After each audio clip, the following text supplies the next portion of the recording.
So mga langga, just got home from church. So karon is ang 8th day sa Misa de Gallo. And yes, we will be back later para sa tuang episode 8 sa atong vlogmas. So yes, mga kuy ko. So see you later.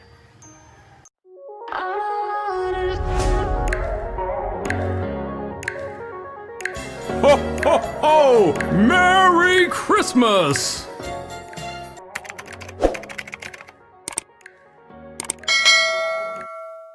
I'm back mga langga. So, ako ra isa ra kay si Angel Bear ni Uli.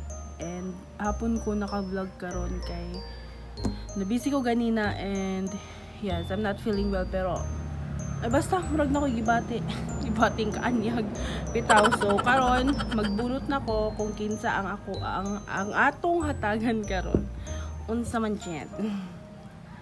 So okay. So ang atong hatagan karon mga langga ani sa atong gamay nga blessing is si Tatay Ile and Nanay Lita. Yes. So magpakuyog ta ni Papa Bear karon sa paghatod ani. So without any further ado, let's go.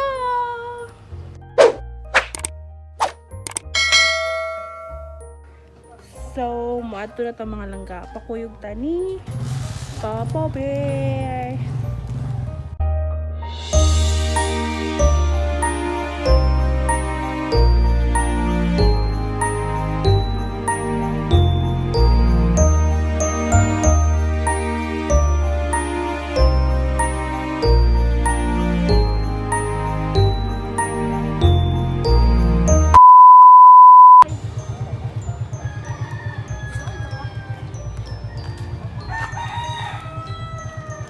Ako ihatag nimo para spaghetti karong Pasko. You're welcome. Merry Christmas. Merry Christmas na ya si tatay. Ha, pag ibabaw.